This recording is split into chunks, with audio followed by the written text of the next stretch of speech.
Go for it. I have you in mind. Hi, good morning. Good morning. Pura vida. Pura vida.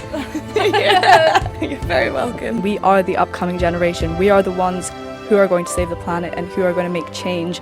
Start now, start teaching each other and supporting each other, and just continue along the road of saving our planet, because that is the only option. This is Peggy Merkur. The 13th of May. In the Netherlands. The Vega is based here since 1 year. May you introduce yourself? I'm Nadja, and I'm from Germany originally, born in Germany and raised in Spain. I've been sailing since I'm actually quite late, 21 years old.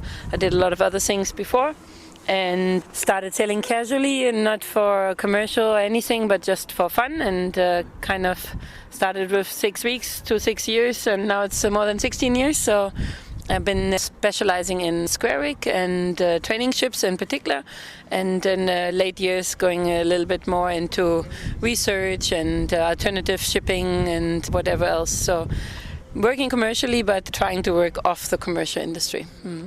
Which kind of ships have you been so far? I've sailed for more than 16 years, and I'm mostly a square rig sailor, so big steel square riggers. Everything, I guess, from the Dutch fleet would be Europa. My first ship was a Pick and Castle in Canada. Sailed with them for on and off 4 years, and Europa for more than a year, and Stad Amsterdam, Göteborg, Merkur, Sørlandet, and the ship I've sailed the most on in the last 10 years is Training Ship Denmark, based in Denmark, and in between I squeeze in any other adventure I really can, so like the Vega is sort of my side project, passion project. How does it come that you are on the Vega now? I know Danielle, the original CEO of the company, SailCargoInc. We were connected since we were like young adults, and we know of each other and each other's careers and dreams, and always inspired each other. And I always said to her, like, I'm not a shipbuilder, but the day comes and you need to sail a ship, then you call me. So one day she did call me and asked me to come and sail, and I was surprised because I knew that the SIPA was not done yet. And she told me about Vega, which I had bought to ship the first cargo from Sweden, and ship the ship from Europe back to Colombia, and was spontaneous join in last fall. That's how I got involved. What is your crew about? How many sailors are sailing on the Vega, and what kind of mood do you have on the ship right now? Well, Vega has been going a huge restoration, both making it a sail cargo vessel from a passenger vessel, also going from being a passenger vessel registered as a cargo ship. There's no other wooden sail cargo ship. It's a new thing we're trying to do, a pioneer project. So the mood is also like that. It's very high spirit and very optimistic, but we have a lot of hurdles, a lot of challenges, rocks along our way. So sometimes it's up and down. It's a rocky road, I would say. And we've had a few breaks in our refit to reevaluate and reassess and go different routes to attack this problem we have at the moment with different insurances and trying to get all the right paperwork as a commercial sailor cargo ship, normal cargo ship would have.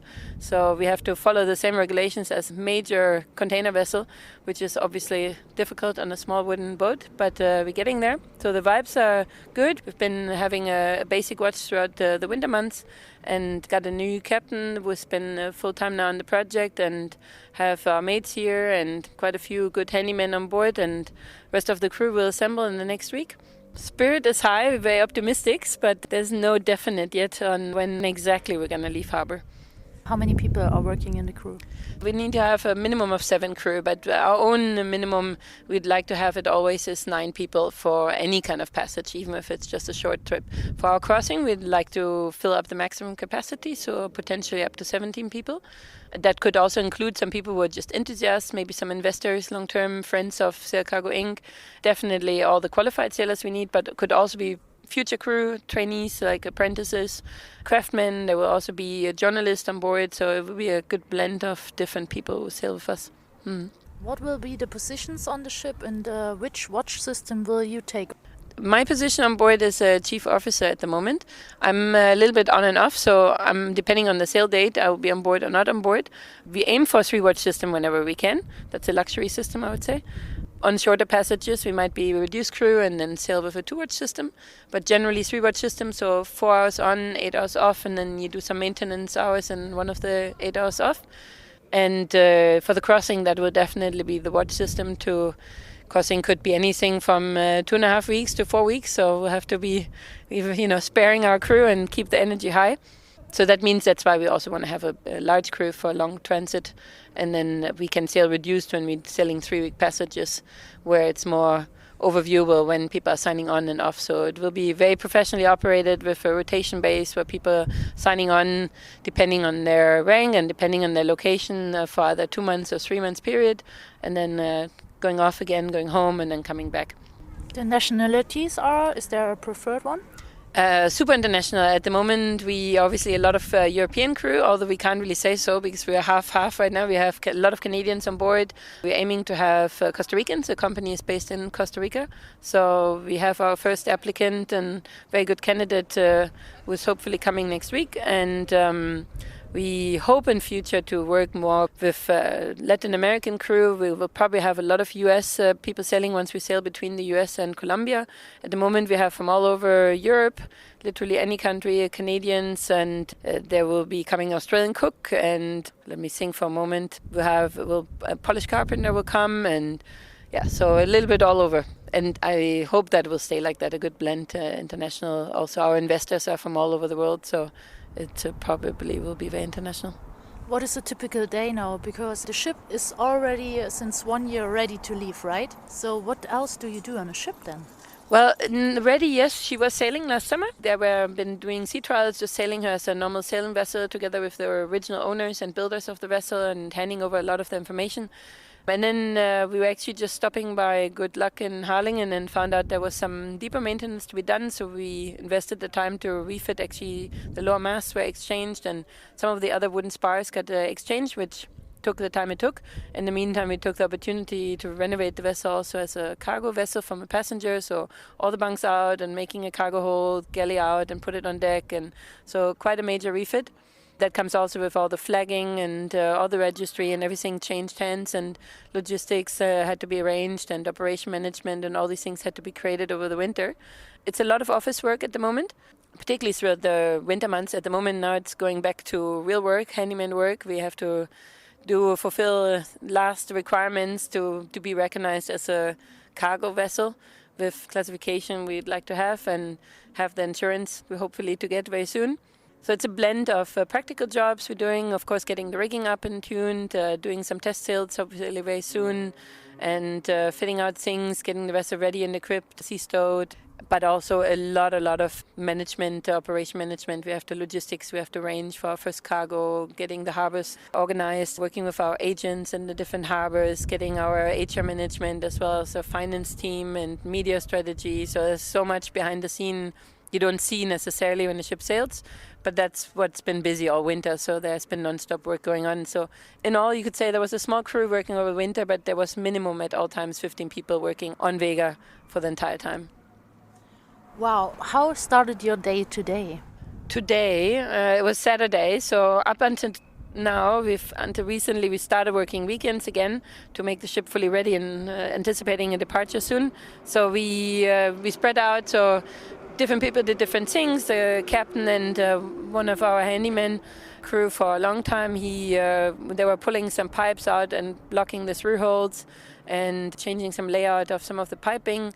We were sanding and varnishing different things. We were testing all of our navigation equipment, making sure that everything is up to date and running and working well. We finished updating some charts just yesterday and put them in place. And we also organized our cargo hold newly. So from winter setup, where it all had to be cozy, to now sailing setup, and a lot of small jobs along the way. So it's always a big blend, and we help each other on most of the things. Wow, is the cargo hold filled now? You could say so. It's quite full, but not with cargo committed by anybody. It's our own stuff. So we expect to have a warehouse in Colombia. So we have a lot of spare ropes, a lot of extra oils, tar, tools, equipment we potentially want to use. So we're going to put that probably just in storage for a warehouse. So we have already the right ropes and a lot of materials you can't get so easily in Latin America. And also for some planned refit and maintenance, it's already on board. A lot of extra wood, which we had from the refit of the spars, we assembled and we're also going to take with us. And also we have a little kind of an office set up, and for our journalists who used to work there full-time, setting up all the media strategy and publishing all their blogs and Instagram posts and all that is also in the cargo hold at the moment. So one is a little bit office, the other one is filled with all sorts of things. What drives you personally in life? Do you have a philosophy for yourself? Yeah, might be a little bit off sailing, but do what you love and love what you do. So, I mean, generally you have to do something you're passionate about, but that means also sometimes you just have to learn to love the things you're doing every day, which it's a part of getting on the path to fulfill your passions and loving what you do. That's my motto, what keeps me waking up every morning and motivated to get up and out of the bed. But I mean, I'm driving and driven by the project, by simply seeing the mission and the vision in large. Like, I have been involved in a shipping company. I'm working on commercial ships for many, many years now, and also been involved in big shipping and big passenger vessels and work on commercial ships and see the purposes. And for me, not really so touchable. I'm not really in so much for sailing for someone else's profit, but also I don't see that the MAF goes up to sail a lot of fuel oil around, a lot of products which are being sold cheaply via containers and things. I think the consumer awareness at the end of the day is really important for me, and I think sail cargo projects in general are delivering that. They're creating a lot of awareness in everyday men, also land-based, sort of realizing where our goods come from, how do we obtain them, how much effort is behind, because there's a lot of human effort involved in a sail cargo vessel, and we try to work directly with the farmers and not have all these sub-workers in between, and being the direct link to the consumer, and can also tell the story much easier than when the things are delivered in bulk or by tanks or containers. So it's a bit more the human contact to it, and creating the awareness for it. I think that's what makes it different and what the mission behind is. Does the project need any support? Maybe there's a listener. Definitely. I mean, all sail cargo projects need support. At the moment, Vega needs big support in really finding the understanding in the commercial industry that wooden cargo ships are possible, and really seeing that it's viable and scalable. We're building a vessel which is much bigger than Vega, which is having the same mission and going to be electric engine and fully green operated. And this is sort of just the first footprint we're setting, and it's not very easy. A lot of hurdles are putting in. There's no understanding and not much support from the commercial side of things. Like, let's say we get a lot of friends and a lot of understanding, but when it comes to the legal paperwork and registration legislation, it's very, very difficult, because we simply have no exemptions. We have to fill the same shoes as the big guys. And when you look at us compared to a ginormous container vessel or a tanker, it's just not comparable.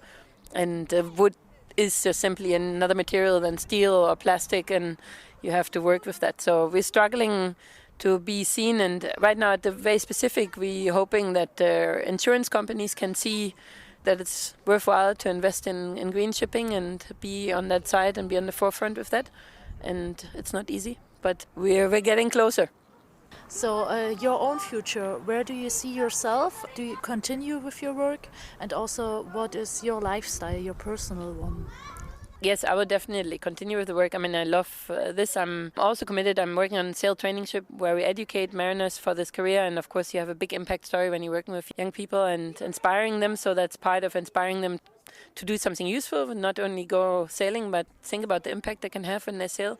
I'm always trying to balance a little bit more commercial sailing with some sailing which has a bigger mission and future, as you say, behind it. So Vega is definitely a big part on it.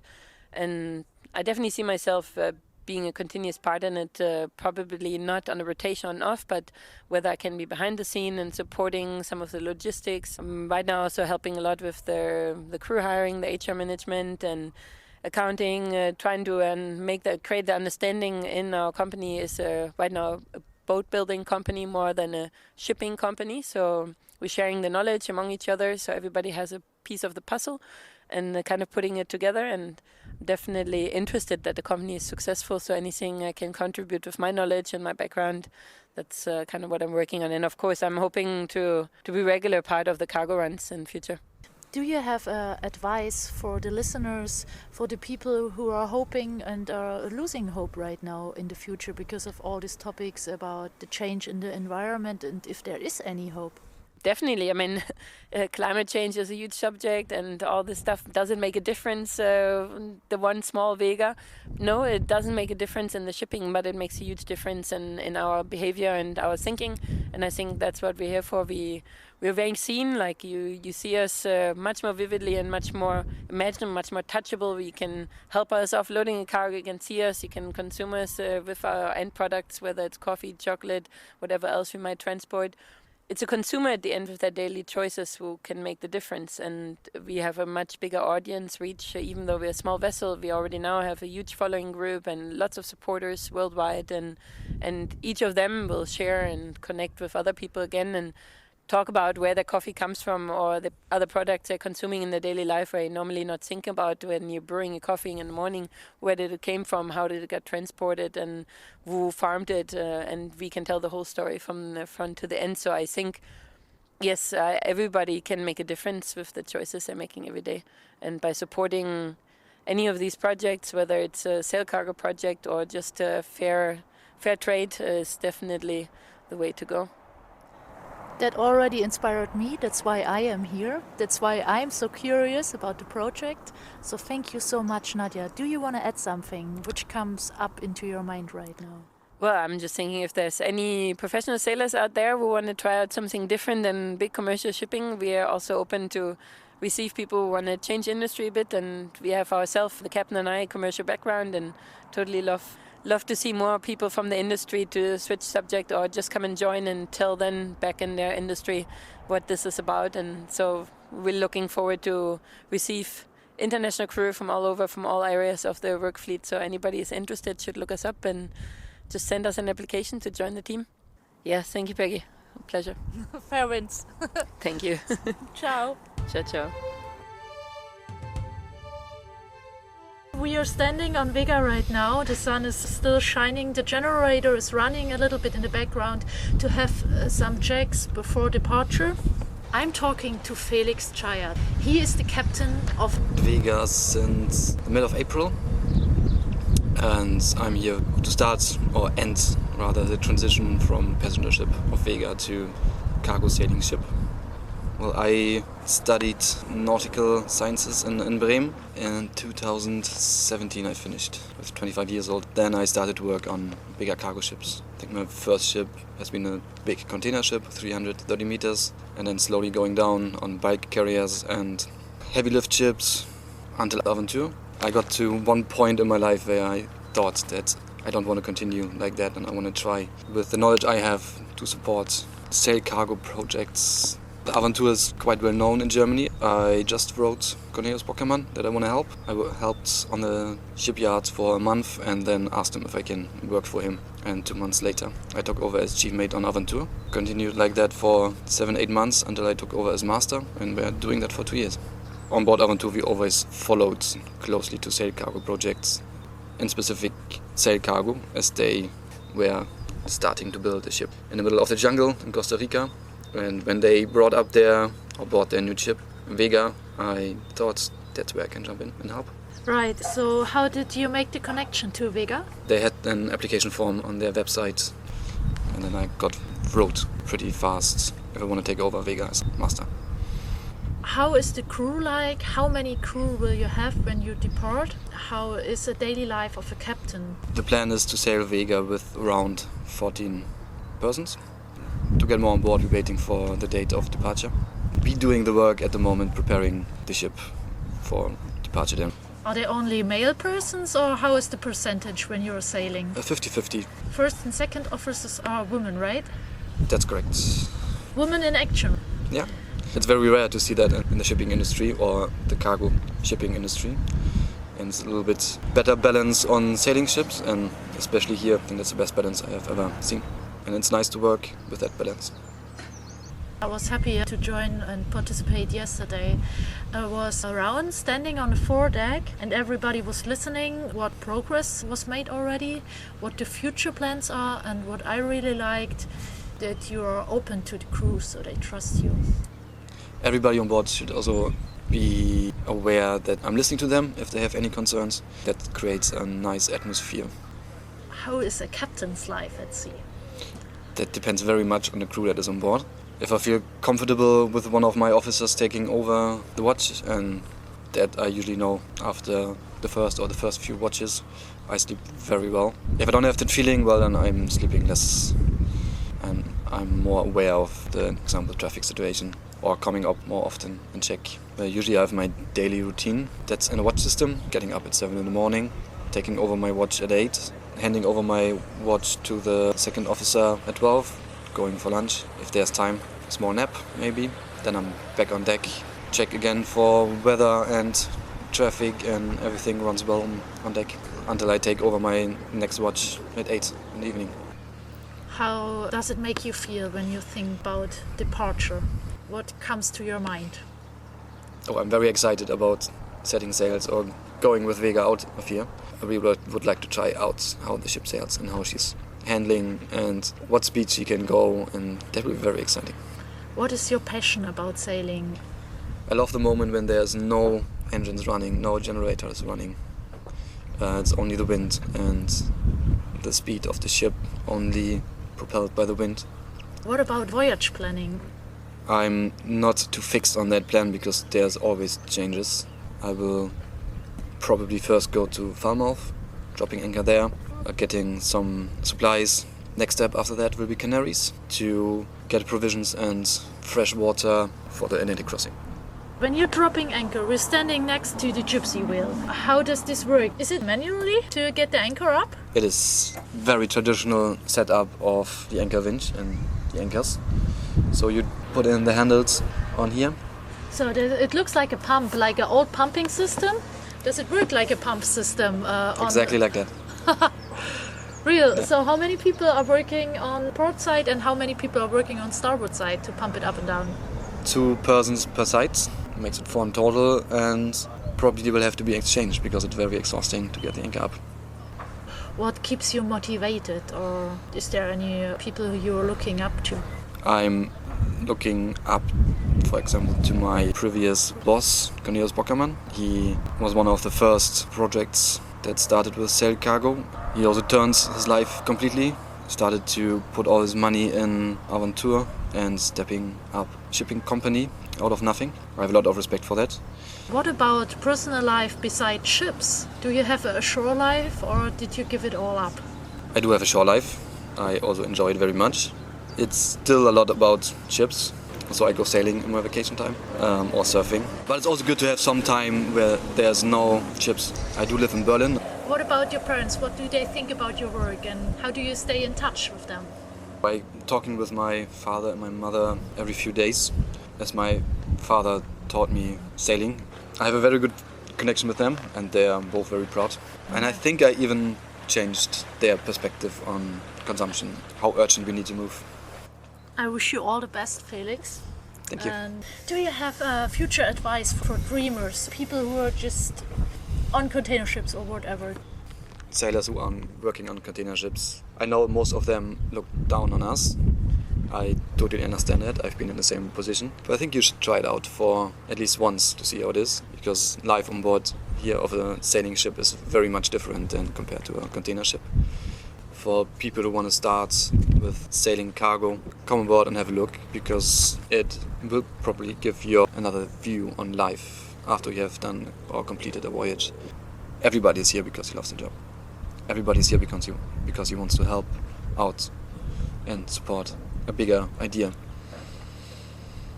It's about passion, huh? Yeah. And I was missing that on the container ship. Their social life is very, very little.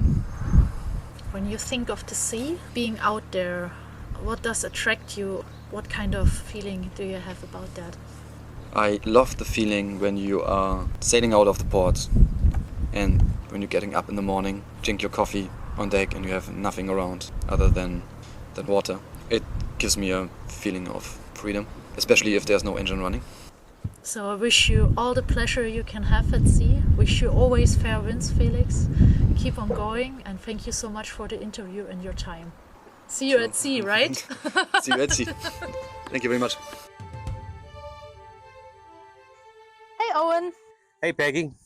we are on the Vega right now. It's the 9th of September and the sun is shining brightly.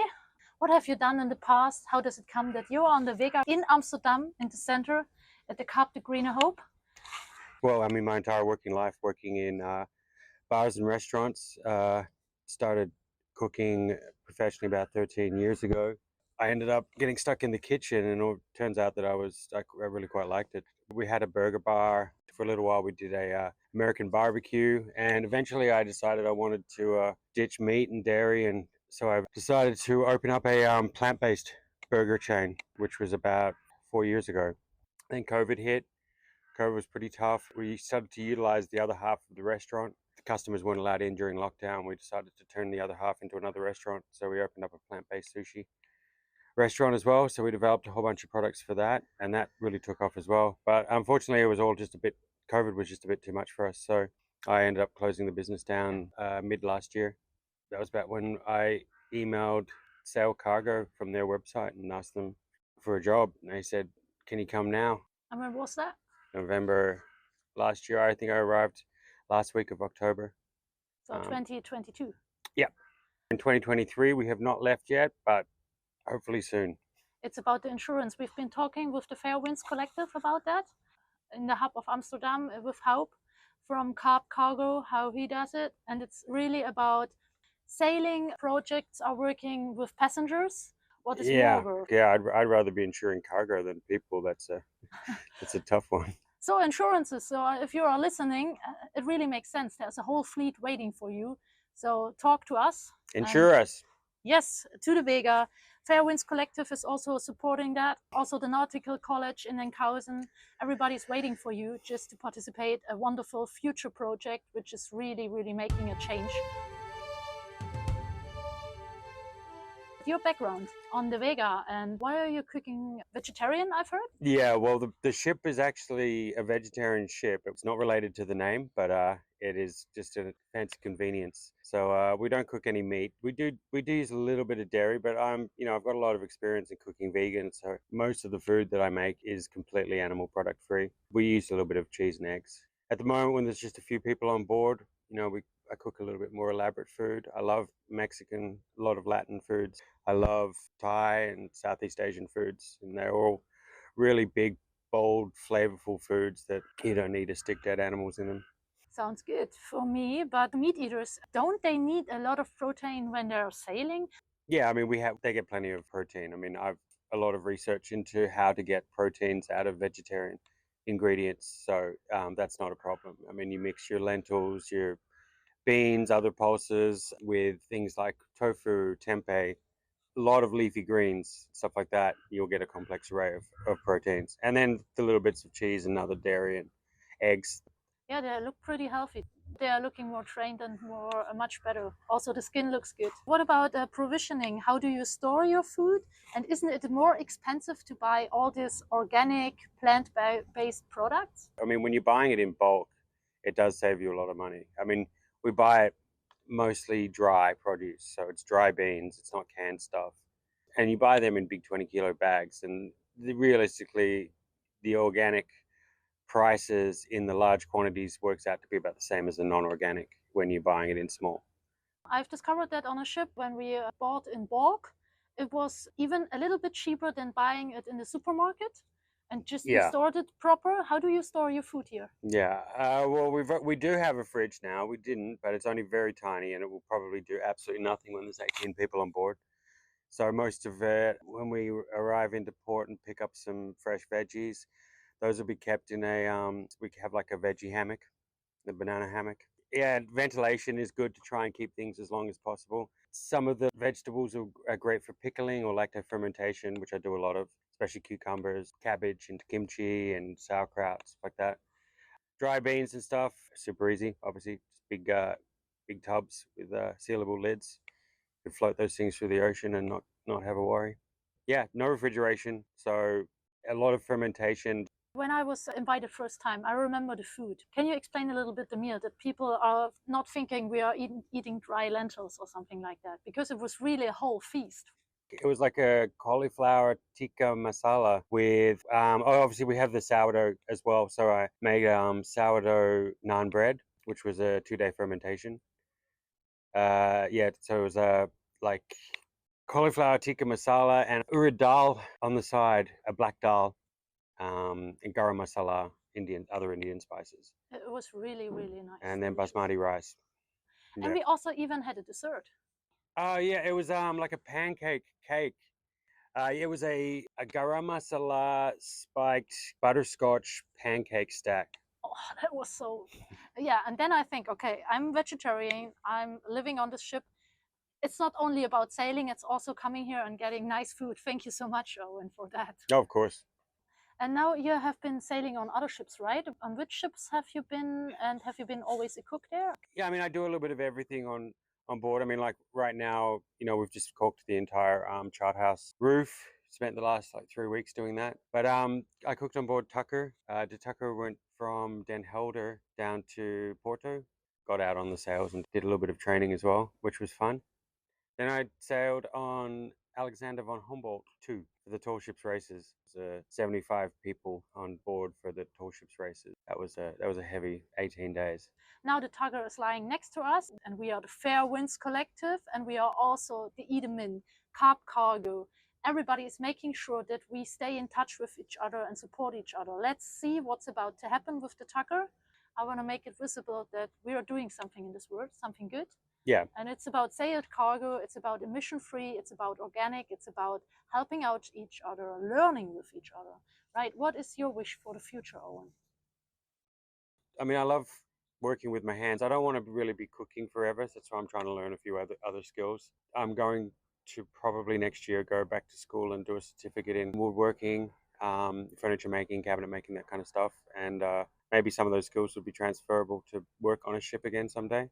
I'll be back and forth between different lives, I think, but possibly looking into the future, maybe I would love to bring something like this back to Australia and do a sailing cargo venture, possibly bringing some spirit from Mexico, South America, or the Caribbean.